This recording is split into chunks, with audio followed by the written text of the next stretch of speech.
Thank you, Toshi. Very kind words. Thank you very much. I need you to talk to my wife, so you need to convince her about all these skills that I've apparently got. Good afternoon, all. Thank you to Euro FM for the very kind invitation to come and say a few words with you. And like everybody else, this spinning around might get to me eventually, and if I fall over, somebody please come and rescue me. When David asked me to talk here at the conference, he said he wants it short, sharp, to the point, and with a story. And for those of you that know me of old, short is not something I tend to do. Once I start talking about this subject of FM, I can talk, believe me. But anyway, I'll keep it as short as I can, and my intention is actually to tell you two stories that are kind of connected. So let me move on. I believe we are in a new era in terms of FM and its standardization and digitization. And I'm going to try and explore that a little bit with you, because I think it is a significant time period in the evolution of FM. So to go forward, it's often very helpful to look back. So the first industrial revolution took place in the 18th century, where lots of things were invented. It was a time of significant change. We all talk about the change that's going on today in our world. It's nothing new. It's happened several times already as things have progressed. So the second industrial revolution was in the 20th, 19th century, when a lot of engineering initiatives came to light and automation. So the first revolution of automation happened back then. It's not just new and happening today. And then the third revolution was around the programmable logic, the electronic world that has started to influence everything that we do in our day-to-day lives, as well as our workplaces and the industries that we work in. So where are we now? We're in, I believe, in this new generation, new revolution of standardization and digitization. And I think that's very, very applicable to FM and the world that we are all connected with. And that's what I want to explore a little bit with you today, to hopefully stimulate a little bit about what has happened and perhaps what should be happening as we go forward from here. For your information, and this is a Euro FM conference, so I would like to think that to all of you here, this is not news. The initiative around standardization in facility management started back in 2003, and it was a European initiative. So Europe led the world in terms of trying to capture this thing that we all do, that we think is wonderful and strategic and important, but the problem is the rest of the world doesn't necessarily get that. So one of the tools that we can use, in addition to the likes of associations that we have here in Bulgaria and others, is create standards that can be understood and used and referenced by us in the industry to try and make what we do more effective and more efficient. That initiative was started by our good friends from the Netherlands, who led that committee, and the chairman of that committee is here with us today, Ian. I don't know where he is, but he's here somewhere. So that was an initiative that started off in 2003. That initiative and that committee produced 7 European standards in facility management. And those standards under EN 15221 were the beginning of something quite significant, I think, and I'm going to fast track along that storyline. Then what we did was, on the back of the work that we did within the CEN organisation and the CEN committee, we said, well, if we can get Europe to agree on anything, which is a big ask, as most of us here will understand, then why don't we elevate it up to become an international thing? So we approached the ISO as an organisation and said to them, we want to create a committee for facilities management. They resisted that. They didn't understand what we were talking about. We had to make 2 or 3 business cases to convince them, and eventually we did. And the ISO committee that Toshi refers to was established in 2011 and actually got up and running and working in 2012. So who are the participants in that? So I'm fast-tracking you to talk about this committee. And this committee today is very healthy. It involves all of the countries that you see coming up on their different flags. And these are the countries that participate in the ISO committee. And what I mean by that is they send experts, Toshi is one of them, and there are several others in the room, who come and we knock our heads together, we debate, we argue, we consider, we analyse different ideas around facility management and how it is understood around the world. Because as you can probably recognise, not everybody comes up with the same definition of anything. So to create an international standard, you've truly got to collaborate, you've got to come to a consensus, and very often the consensus is the lowest common denominator that you can agree to. But at least you come to something that everybody internationally can accept, acknowledge, and go and use. And if we're serious about becoming a professional discipline, you're not going to achieve it without that. It's quite simple. So when we established this committee, the way the ISO works, so there's over 160 countries that belong to ISO. Any country can put their hand up and say, I want to lead that committee. And when that time came, there were 3 countries that put their hand up. One was the UK, because we initiated the process, so we were obviously referred to and had an option to lead that committee. And but the other 2, I think, are of interest. One, of no surprise, Germany put their hand up to lead that committee, because as we all know in Europe, Germany is the leading economy. They are the leaders in many aspects of what happens throughout Europe in terms of industry, commerce, etc. And the other one, though, is quite interesting. China put their hand up to lead the International Committee in Facility Management. Now, is it any accident about those 2 other countries that put their hand up? The leading economy in Europe and the leading economy in Asia. That's good news for us. At least we've got their interest. And the challenge for all of us in this room and beyond is, how do we live up to that expectation? And that's what the ISO committee is charged with trying to achieve. Other members of the ISO committee include all of these countries, and these countries are what we call observing countries. So they're not sending nominated experts in some cases because they can't identify any, because standards bodies rely on the likes of associations to identify that this is a group of people who actually work in this industry. So can we have a committee with some of the people from your country to participate, so that we can have proper active representation in creating ISO standards. So for those of you from countries whose flags you haven't seen so far, you can fix that. It's a very, very simple and easy process to do. And come and talk to me, please, if there's any interest in doing that, and we can help you. Absolutely no problem.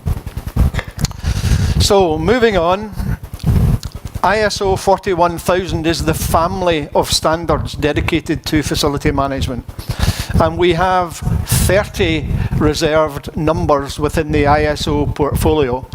So we have lots of room for the future expansion of what we do in ISO for and on your behalf. The first standard that we published at ISO level was 41011. And this is not necessarily a riveting read, but vocabulary is very important, because every other standard that's created will use the language that's in that standard. And I'm not talking about English or Bulgarian or French, I'm talking about the FM language, the terminology that we all use. Because when we try and reach out to our clients and customers, and we all talk different terminology, it doesn't help put us forward as a strategic professional discipline. So that was the foundation standard that we had to create at the beginning. The second standard that we created, 41012, was an upgrade to one of the European standards. 15221-2 was a European standard that we created in Europe based on FM agreements. the sourcing and development of FM agreements. So what we did at ISO level, we took basically that whole European standard and we added to it. We added strategic sourcing. So that standard was published in April in 2017 and is available. That is, for those of you that are in FM and working day-to-day in FM, that is a very, very useful document, and I would highly recommend it as a working document that you pull out, you look at on occasion when things are happening in your organisation. The last one that we published was not a technical standard, it's a technical report. And that's about, if you're new to FM, that's a very useful document. It talks about the scope and the concepts, etc. But the one I want to talk about is ISO 41001, which is a management system standard. This, in my opinion, is the biggest thing that's happened to FM in the last 30 years. Why? Because it's a management system standard that organisations and teams can be accredited to, that demonstrates that they are a true facility management organisation, and the way that they manage themselves and they manage the services to their clients and customers is appropriate. Can I ask for the lights to go up, please, just for a second? Can I ask any of you in the room that have participated in the ISO committee to stand up?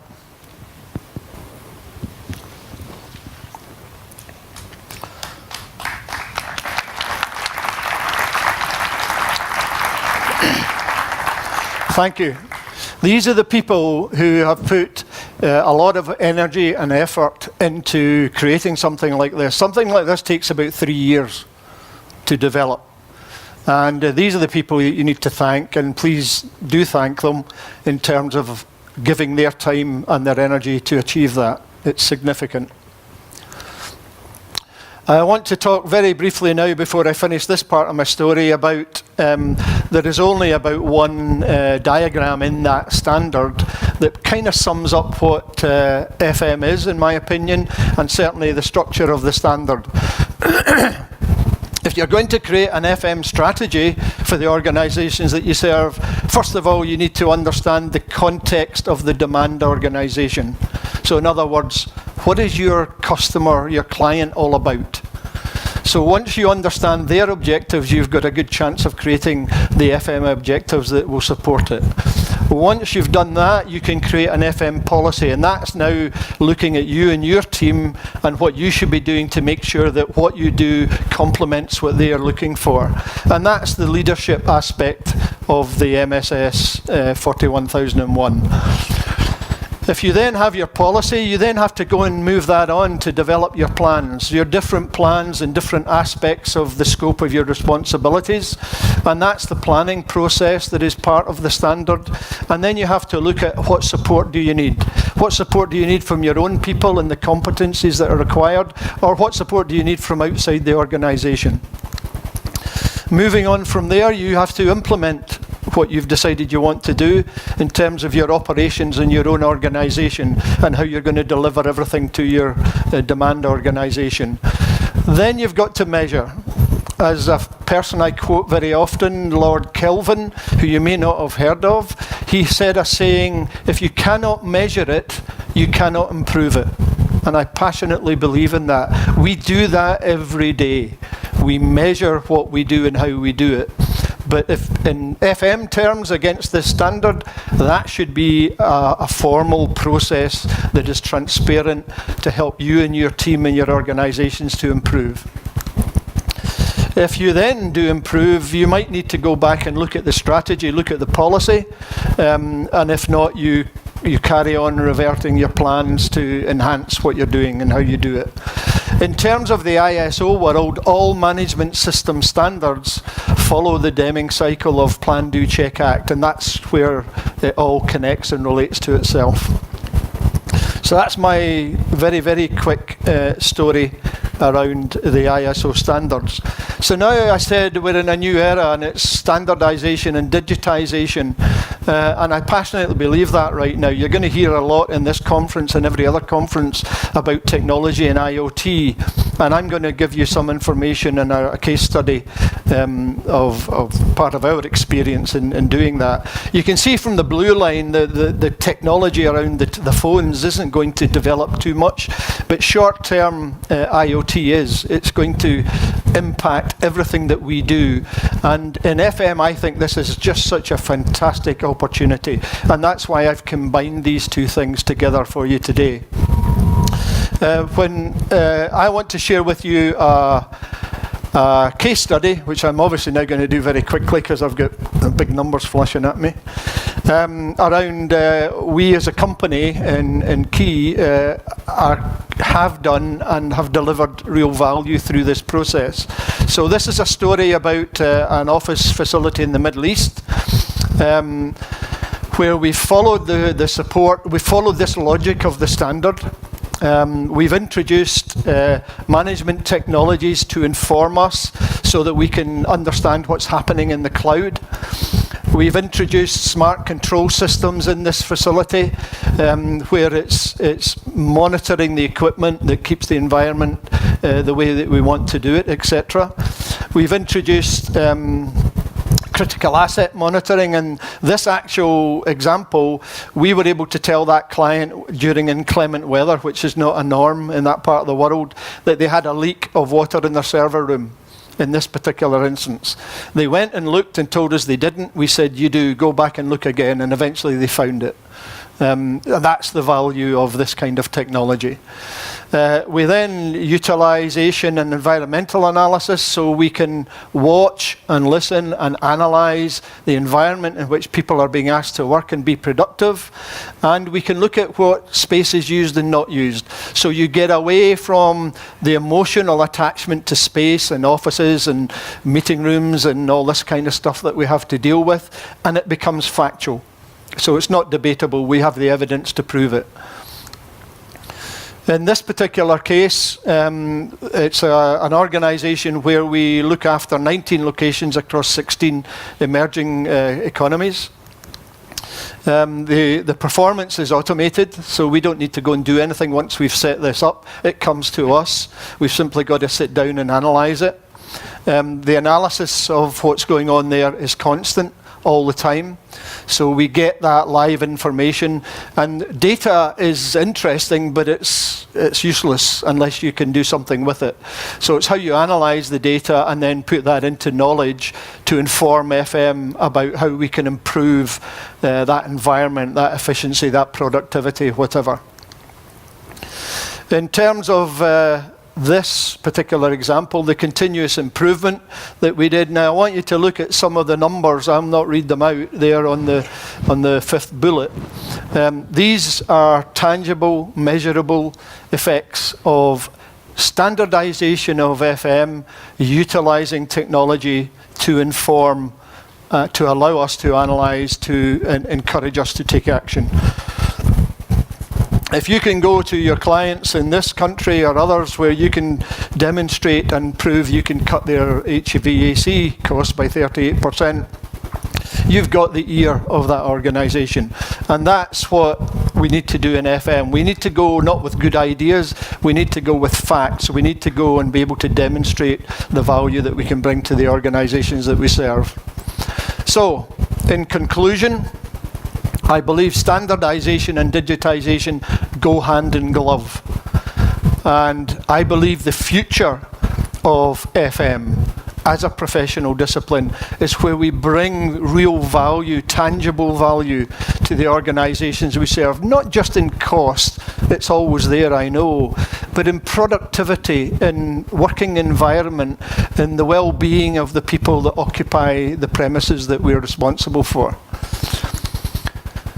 I believe this is genuinely a new era. I think this is a time in the evolution of FM where there is a step change opportunity. And by the way, if we go back to 41001, and by the way, raise your hand if you've read any of these ISO standards. That's pretty good, actually. Normally I get about 3 hands that go up when I ask that question. It doesn't matter what we think about 41001. What matters is what the people out there think about 41001 as a tool to bring them and their organisations to be more efficient, more effective in all aspects of what they do. I believe that opportunity is here now today.